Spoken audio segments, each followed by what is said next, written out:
আমাদের এখন সামনে পরীক্ষা চলে এসেছে। আমাদের এখন যে তুমি নিজেকে কতটা সময় দিয়ে তুমি পড়াশোনা করছো, কতক্ষণ অঙ্ক প্র্যাকটিস করছো, কতক্ষণ তুমি রিজনিং প্র্যাকটিস করছো।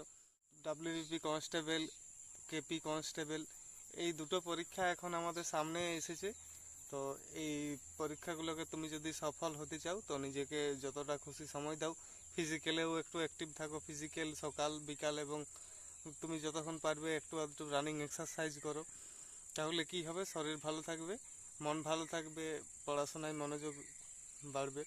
তো নিজেকে বেশি তুমি সময় দেওয়ার চেষ্টা করো। এবং যে দেখবে বন্ধুরা তোমাকে খারাপ বলে, তোমাকে সাপোর্ট করতে চায় না, তো তাদের থেকে একটু দূরে থাকো। এবং কিছু দেখবে ভালো বন্ধুও থাকে, তাদের সাথে মেলামেশা করো, তাদের সাথে গ্রুপ স্টাডি করতে পারো। অনেকটাই সফলতা তোমার অর্জন হবে। পরীক্ষা তুমি টাইমটাকে ম্যানেজ করো এবং যতটা খুশি নিজের প্রতি তুমি কনফিডেন্স থাকো, মোটিভেশনটাকে জাগাও। আর যদি কোনো ছেলে এবছর নতুন পরীক্ষা দেবে তো তাদের আমি একটা কথা বলতে চাই, যে নতুন পরীক্ষা দেবে তো প্রিভিয়াস যে আমাদের কোশ্চেনগুলো রয়েছে, প্রিভিয়াস কোশ্চেনগুলোকে তুমি বারবার প্র্যাকটিস করো, বারবার ম্যাথগুলোকে দেখো, বারবার রিজনিংগুলোকে দেখো, ইংলিশগুলোকে দেখো। তো 100% তুমি দেখবে যে পরীক্ষার হলে তোমার যে ডিমোটিভেট হয়ে যাও যে আমি পারবো না, সেই ডিমোটিভেটটা হবে না। তুমি ওইখানে মোটিভেট হিসাবেই তুমি পরীক্ষা দেবে। তো পরীক্ষা তোমার জন্য সফল হয়। আমি তোমাদের কাছে অনেকগুলো ভিডিও শেয়ার করেছি, তো এই অনেকগুলো ভিডিওতে তোমরা ভালো আমারকে সাপোর্টও করেছো। তাই আমি আজকে ভিডিও বানালাম আবার, যে তোমরা পরীক্ষা হলে যেন না ডিমোটিভেট হও। ঠিক আছে? তো যদি ভিডিও ভালো লাগে তোমরা লাইক কমেন্ট শেয়ার সাবস্ক্রাইব জরুর করো। তো আজকে আমি এই কথাই বলতে চাই। আর যদি তোমাদের ফিজিক্যাল বা মেডিকেলের কোনো অসুবিধা থাকে তো আমাকে কমেন্ট করতে পারো।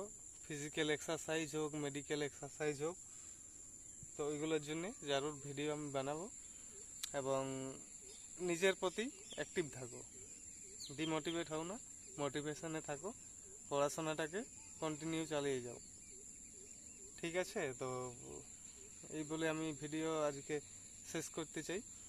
আর SSC GD, railway group D দেখবে, এগুলোর যারা পরীক্ষায় দিতে চাও এইগুলোও একটু পড়াশোনা করো।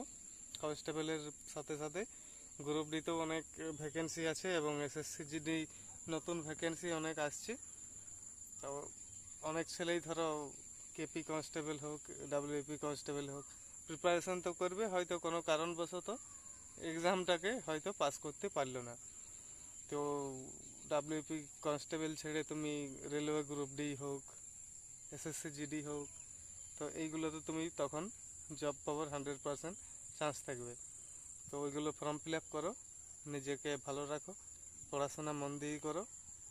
তো এই বলে ভিডিও আমি আজকে শেষ করলাম। যদি কোনো ভুল করে থাকি ক্ষমা করে দিও। এই দাদা সবসময় আপনাদের পাশে থাকবে এবং সাপোর্টে সবসময় আমি 100% রইব সাপোর্ট করার জন্য। পরীক্ষা ভালোভাবে দাও, পড়াশোনা করো। ঠিক আছে।